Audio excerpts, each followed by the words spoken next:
question period. To recognize the Leader of the Opposition.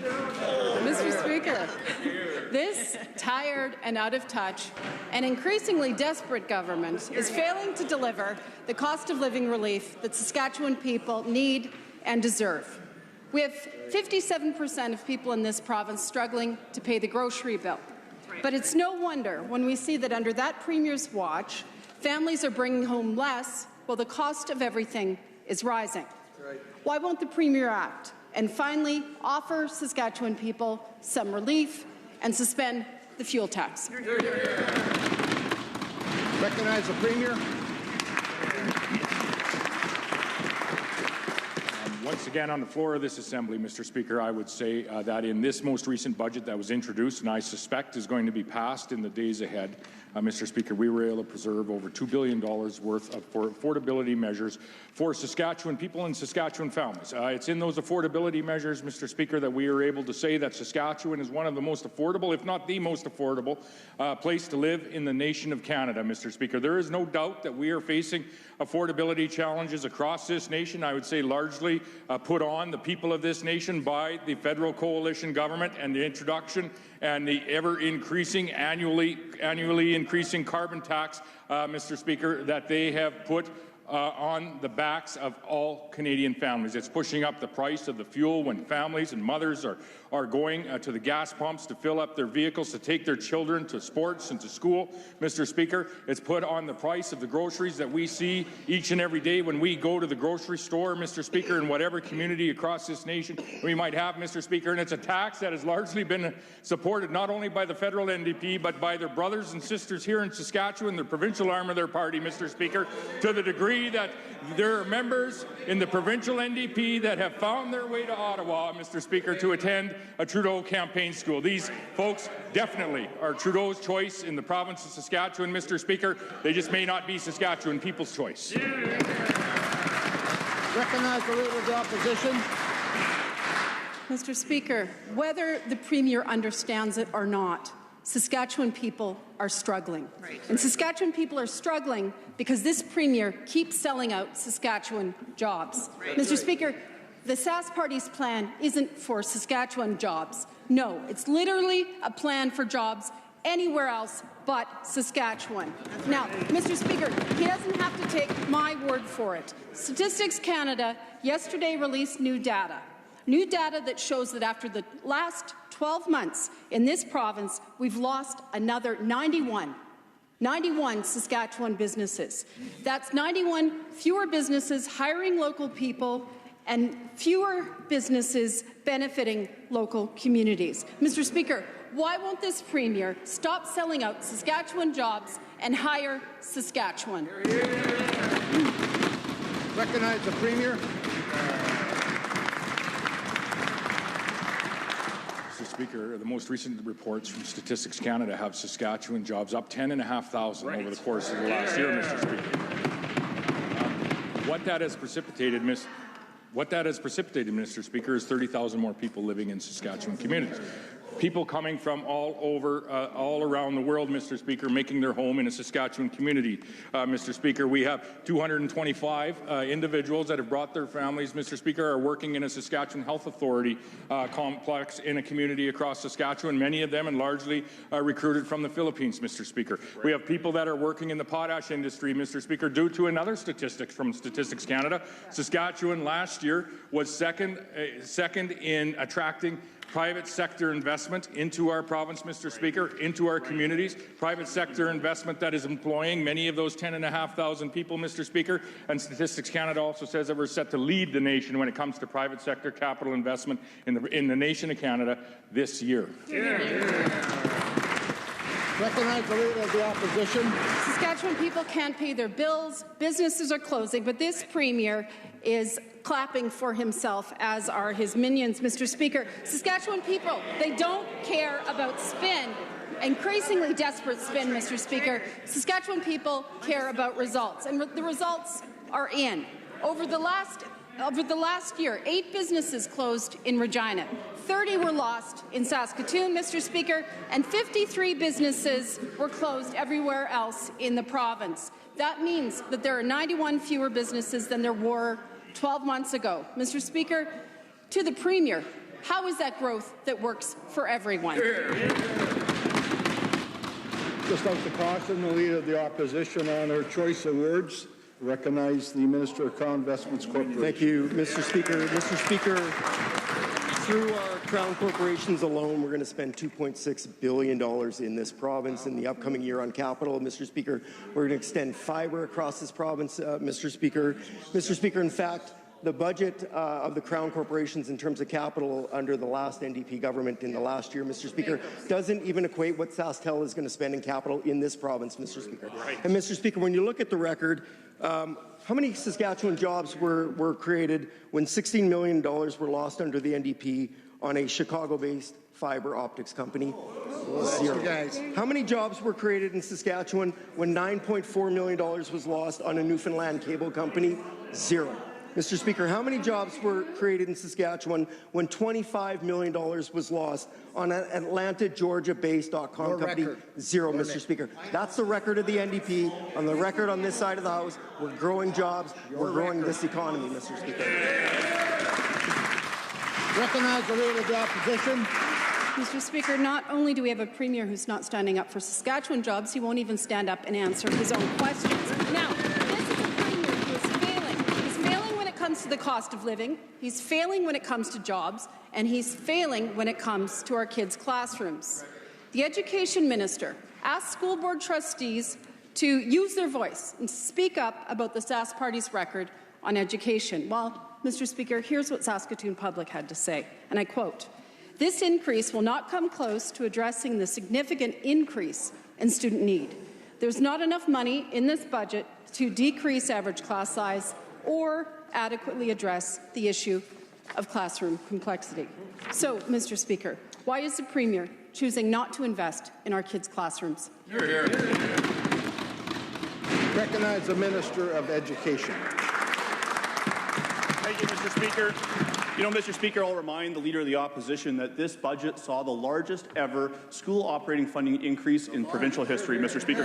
For Saskatoon Public alone, Mr. Speaker, and I shared these numbers yesterday, I'll share the numbers again. Saskatoon Public will receive $286 million to their school operating grant, an increase of $26.7 million or 10.3% year over year, Mr. Speaker. This is a government that is investing in education, is continuing to do so. But, Mr. Speaker, that's a Leader of the Opposition that said that she would put class size and complexity in the contract, which would undermine the role of school boards, one of whom she used to sit on. Thank you. Recognize the Leader of the Opposition. Mr. Speaker, I will remind the minister that it is because of the record of that government that no one in this province trusts them when it comes to education. Now, Mr. Speaker, to the minister, I'll say this. Be careful what you wish for, because this minister who asked school divisions to speak up should listen to what school divisions have to say. And I quote, Mr. Speaker, in 2016-2017, high school enrollment was 8,558 students with 520 teachers. In 2023-24, high school enrollment is 9,031 students with 480 teachers. Mr. Speaker, that's 473 more students with 40 fewer teachers. How does the Premier, the Minister, how do any of them defend that record? Recognize the Minister of Education. Thank you, Mr. Speaker.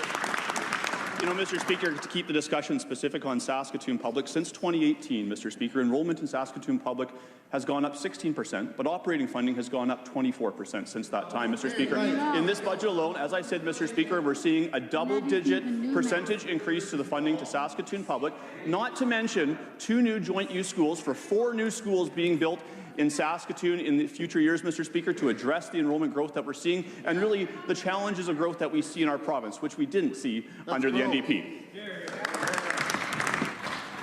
Recognize the member from Saskatoon. Mr. Speaker, this minister's short record on education is not one to be proud of, and he should have been fired long ago. Under this tired and out-of-touch government's watch, they've hired just 1 new classroom teacher while adding 15,000 new students province-wide. And the reality in Saskatoon Public Schools is that they've added 473 more high school students with 40 fewer teachers there. Now, when I asked the minister in committee if this government's record of underfunding would cause more cuts, he said I was ridiculous. Does the minister think Saskatoon Public School Board is ridiculous too? Recognize the Minister of Education. Thank you, Mr. Speaker.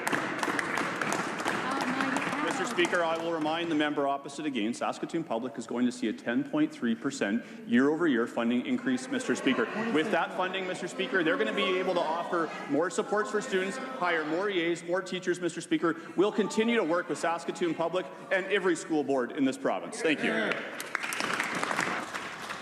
Recognize a member from Saskatoon Eastview. And I'll remind that failing minister it's not just Saskatoon Public speaking out, it's other divisions too. Yesterday, Greater Saskatoon Catholic Schools added their voice. Quote, "This announcement is a good first step, but we require years of additional investments in education to reduce the funding gap and return service offerings that were reduced in 2016-17. That is their record, Mr. Speaker.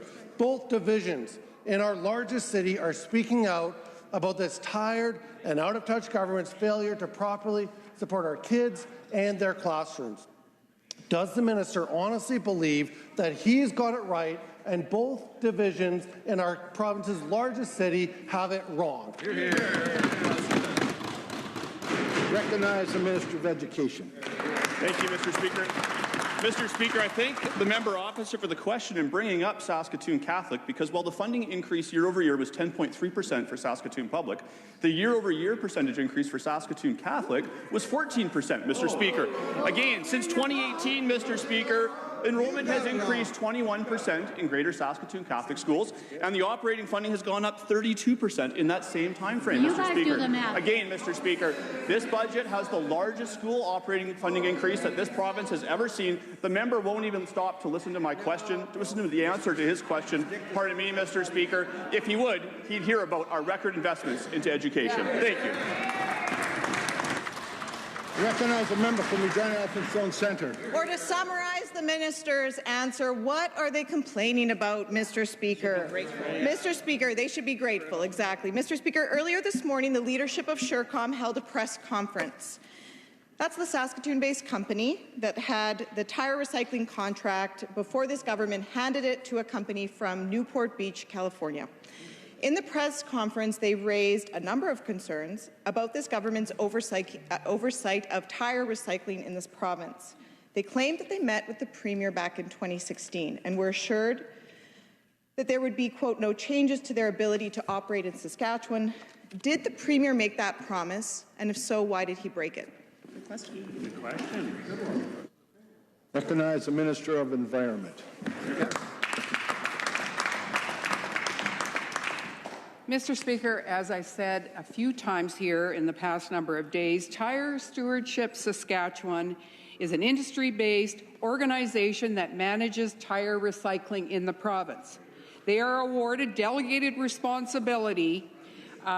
TSS is provided delegated responsibility, and what TSS has done is conduct an open and transparent RFP process for a processor in southern Saskatchewan, Mr. Speaker.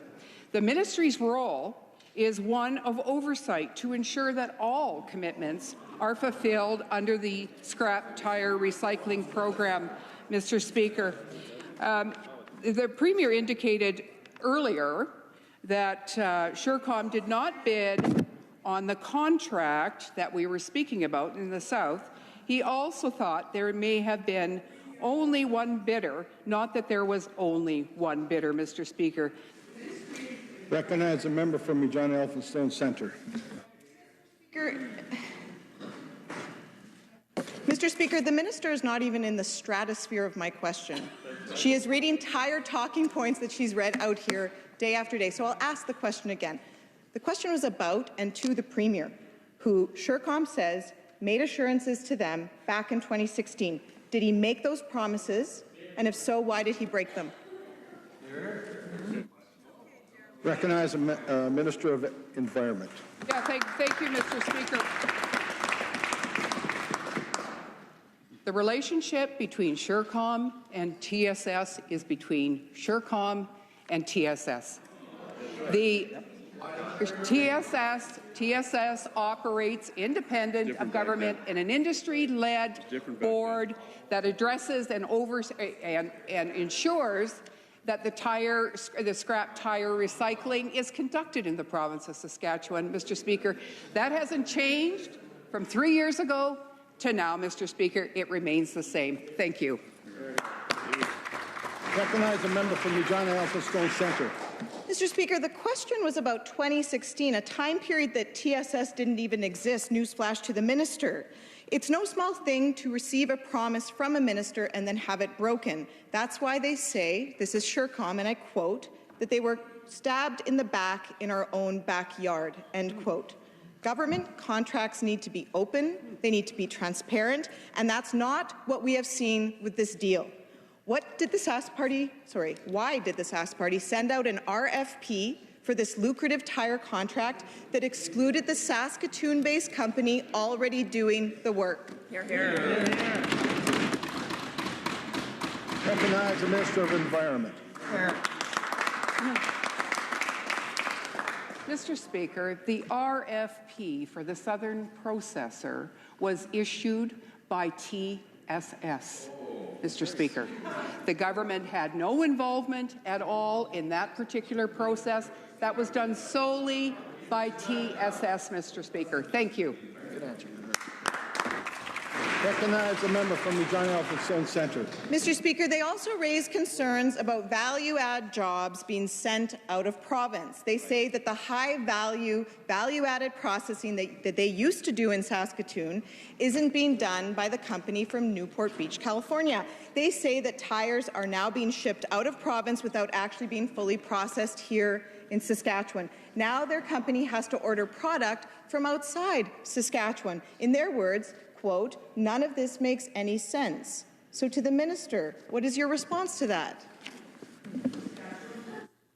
Recognize Minister of Environment.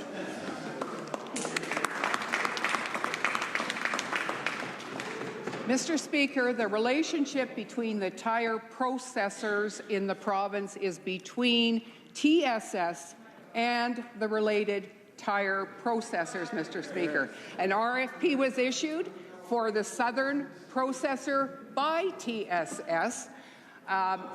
Obviously, we have CRM, who was awarded the contract for the southern half of the province, Mr. Speaker. And again, that relationship is between CRM and TSS. Good answer. Recognize a member from Regina Elphinstone Centre. Mr. Speaker, I'll quote from the submission to the minister that was required in order to get approval for TSS to exist. The minister is ultimately responsible and accountable for an effective program in Saskatchewan. TSS reports to her quarterly. Mr. Speaker, I understand she doesn't want to touch this file. She doesn't want to touch the questions.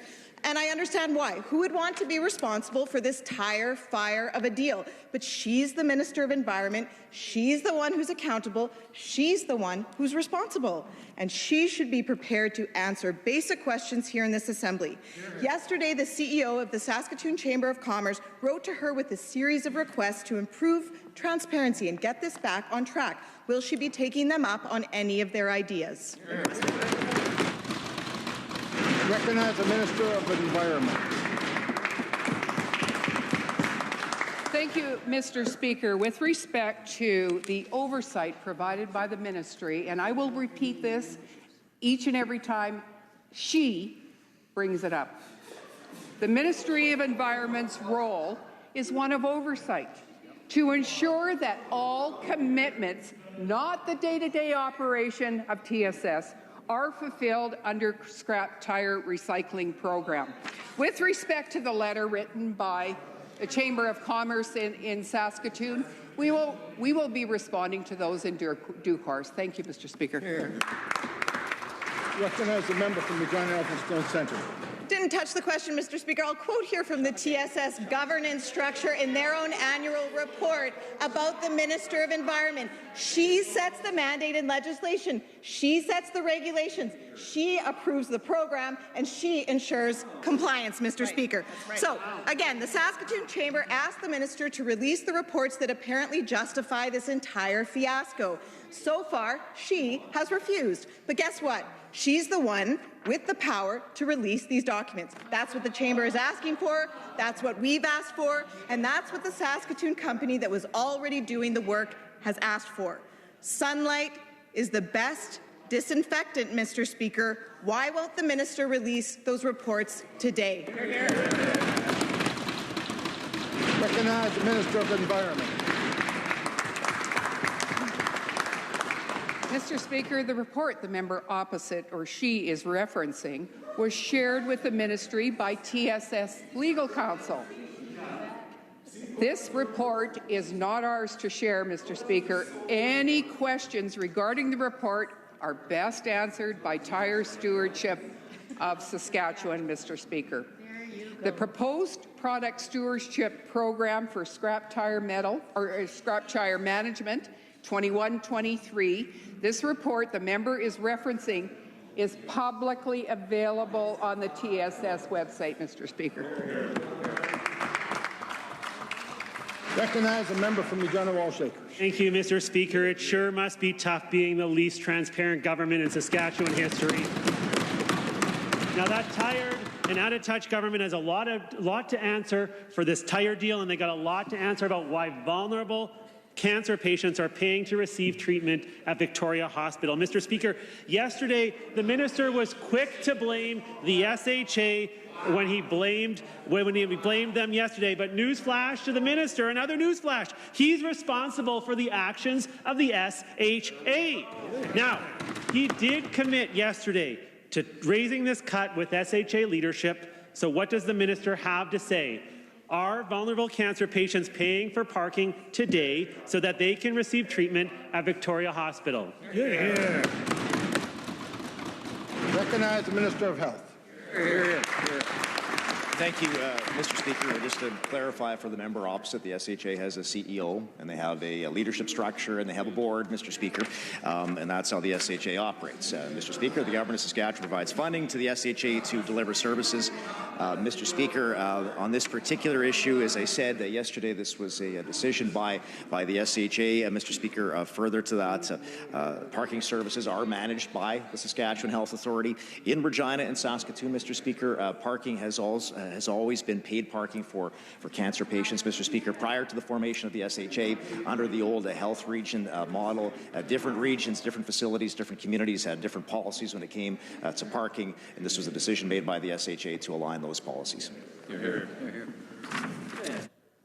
Recognize a member from Regina Wallshakers. Mr. Speaker, Saskatchewan people see what's going on with this tired and out-of-touch government. They see this government's mismanagement and misplaced priorities and the waste. The list is long in healthcare, Mr. Speaker. We could talk about the $70 million just this year on contract nurses, the millions of dollars being paid to Sask Party donors in Calgary for knee and hip replacement surgeries and breast cancer care. We could talk the $240 million on the failed AIMS software, all while cancer patients are forced to pay for parking. And families with sick kids are forced to pay out of pocket to go out of province to get the care that their kids so desperately need. Mr. Speaker, if this isn't a government that has lost touch with the needs of Saskatchewan people, I don't know what is. Will the minister reverse the cuts and ensure that vulnerable cancer patients don't have to pay for treatment at Victoria Hospital? Recognize the Minister of Health. Thank you, Mr. Speaker. The list is long of investments made by this government, a government that is committed to its healthcare system, is grateful for its healthcare teams, Mr. Speaker. Recent successes in terms of the number of doctors and healthcare workers have been hired in this province, Mr. Speaker. In the past 29 months, 118 family physicians hired, 157 specialists have been hired, Mr. Speaker. Launching new pilot projects to redirect patients from emergency departments, Mr. Speaker. 14 new physicians started practicing in rural Saskatchewan under the SIPA program, Mr. Speaker. $2.9 billion since 2007 into healthcare capital projects in this province, Mr. Speaker. 16 long-term care facilities, 5 hospitals built, more underway, Mr. Speaker. I'll tell you what isn't long. It's the list of what the ideas that the members opposite have for healthcare, Mr. Speaker, aside from closing hospitals, closing long-term care facilities, firing doctors, firing nurses. That's their plan, and they know it, Mr. Speaker. You're here. Recognize a member from Saskatoon-Meewasin.